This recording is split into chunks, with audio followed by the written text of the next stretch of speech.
আমি এখন দাঁড়িয়ে রয়েছি দার্জিলিংয়ের রক গার্ডেনে। আপনারা যারা দার্জিলিংয়ের লোকাল সাইট সিন করবেন, এই রক গার্ডেনকে কিন্তু অবশ্যই আপনাদের লিস্টে রাখবেন। এখানে আসলে আপনারা অনেকটা সময় মানে কাটাতে পারবেন। আমরা প্রায় আধ ঘন্টার বেশি হলো এই রক গার্ডেনে কিন্তু ঘোরাফেরা করছি। প্রচুর সুন্দর জায়গা, খুব সুন্দর সাজানো গোছানো, আর এরকম ঝর্ণা তো অনেক কটা রয়েছে এখানে। মানে মেন ঝর্ণা এটাই, এটারই আরও নিচে তিনটে চারটে পার্ট রয়েছে। তো বলি, দার্জিলিং থেকে আসতে হলে কিন্তু এই যে রক গার্ডেনের দূরত্ব কিন্তু অনেকটাই। আপনারা যারা আসবেন, আপনাদের প্যাকেজের বাইরে এই মানে রক গার্ডেনের গাড়ির কস্টটা পড়ে। মোটমাট রক গার্ডেন নিয়ে যদি আপনারা সাইট সিন করতে চান, সেক্ষেত্রে আপনাদের ধরুন 7 পয়েন্ট করলে 4,000 টাকার মতন, রক গার্ডেন ইনক্লুড করলে 4,000 টাকার মতন গাড়িতে খরচ পড়বে।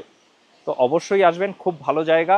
আর বলে রাখি, এর যে উচ্চতাটা দার্জিলিং থেকেও প্রায় 4,000 ফুট নিচে এর অবস্থান। ভালো জায়গা, আমার তো খুব ভালো লাগলো। আপনারা আসবেন অবশ্যই, আপনাদেরও ভালো লাগবে।